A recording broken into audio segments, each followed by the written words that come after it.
What's up, ladies and gents? This is Casey Kid, coming at you with another Destiny video. With the April update came a brand new strike, the Blighted Chalice strike, and surprise, surprise, it's actually the Nightfall this week. So what I want to do is kind of walk you through a few little pieces of it, and show you what loot I ended up grabbing on all three characters. So if you enjoyed this video, go ahead and smack that like button, and subscribe to the channel. Honestly, this first room was probably the most difficult part of the entire strike. It was really tricky. There were a lot of enemies. You basically go through a door unlocking sequence where you have to take these orbs over to the door. Enemies spawn in from blights, taken blights. You have to kill them and just try to stay alive. Working in your favor this week is Voidburn and Specialist. Though of course Voidburn has the nasty benefit of increasing the enemy void attacks as well. But really that only seems to come from these taken knights that are out there. They shoot void boomer blasts that are really going to wreck you, because chances are you're not light level 335 and you're going to feel a little bit squishy. Now I've seen some people say that you need to be level 325 or something like that to get through this. I can honestly tell you that the only character I took in that was over light level 320 was this warlock right here. All my characters basically felt around the same. I think if you're just playing well, you can definitely get by this. You're gonna die a lot, and mainly that's because this is a new strike to everybody, so it's really a little bit tricky kind of finding your way through this. So we definitely died a lot of times in this very first run here. Now I'm rocking out the Telesto. I would strongly recommend using the Telesto. It benefits from Voidburn and Specialist and is extremely amazing. I really wanted to get this shot in because it took me 3 strikes before I finally got the chance to go up to this door and fire at these cursed thralls, and watch this. That was just too much fun. Yeah, a lot of fun with the Telesto. Though up here is probably my favorite part of the entire strike. This is on our first run again, and since we're rocking out the Telesto, I thought, boy, I've got a great idea. Since the Telesto bullets can now stick to you, I'm going to try to shoot my buddy Pooj, and I'm going to turn him into a walking bomb. So I get the idea right now. I'm going to shoot Pooj, and then Pooj, you're going to run forward and get everybody. So boom, I'm shooting Pooj. Pooj, run! Pooj runs, except for the Telesto. It already fired off. And poor Pooj.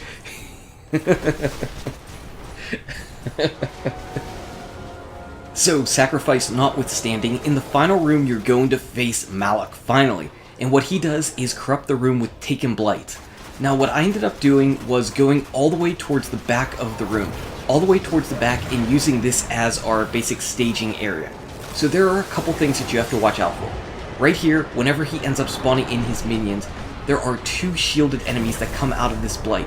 So what would be really nice is whenever you see this happening, you and your teammates need to take care of these enemies ASAP. I'm doing a pretty bad job of actually shooting at the ground and getting those Telesto bolts to fire off and kill those shielded taken enemies, but we did end up taking them down, and now we can recover and use all our normal Guardian abilities. So what I would recommend is taking down the 2 shielded taken enemies back here, and then the blight that's right in front of whatever side of the arena Malok is on. You really don't need to worry about the stuff that's behind you. It's really never going to be a problem. Again, right here, the blight spawning in, the shielded enemies are out. I'm using the Telesto to try to get some shots off. You're probably going to run out of special ammo. With the special ammo changes, it's pretty tricky. Watch out for that. Make sure you've got a synth. You probably have a lot of synths. Right here, I'm just going out, firing out, and taking him down. It's pretty easy overall if you're just focusing on what you need to do. Make sure whenever those shielded enemies come in, you back off, you take care of them, and then poke your way out. Also, watch out for Malok's Axion darts. Those things are going to wreck you. We didn't really have a problem with them in this run, but our 2 subsequent runs, we really noticed them, and they wrecked us a couple times and wiped us, definitely. Because we weren't exactly paying attention, we didn't know that they were coming, because we didn't see them the first time. So really watch out for those Axion darts. You can kill them and shoot them dead with your primary weapon. I would strongly suggest doing that because they will wreck your day. So after burning down Malok with the Telesto, it's only fitting to go look at the rewards that we end up picking up. You can see that we died and played a lot because this was the very first Nightfall of the April update, and for that we got legendary stuff all around. Now none of this stuff was exactly jump up and down awesome, but it was higher light level than the stuff that I had, so I ended up using it for infusion fuel, and Pooj also ended up nabbing the Hood of Malok. So this is the strike specific item that you can get.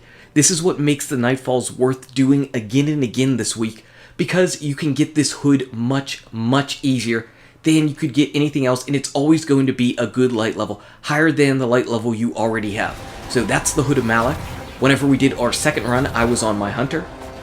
And again, we're just burning him down with the Telesto. There are those Axiom darts that are coming out. I managed to hit them with my Telesto as it was going out.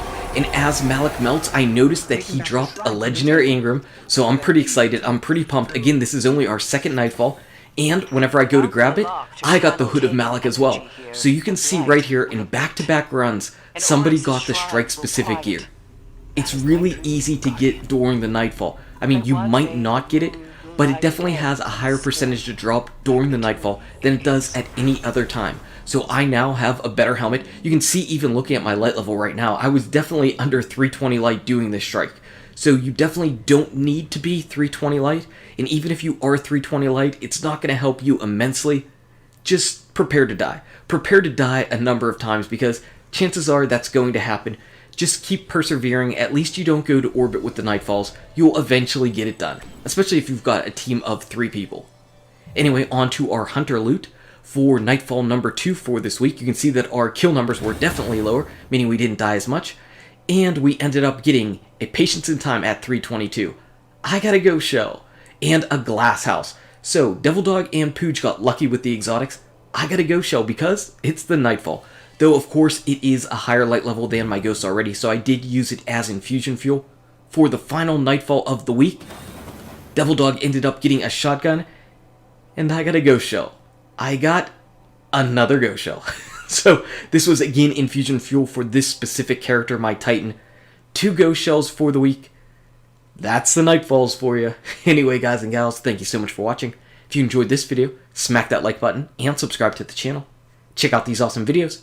Good luck with your raids, your drops, your Nightfall, and I'll see you around in Destiny. Hood of Malok.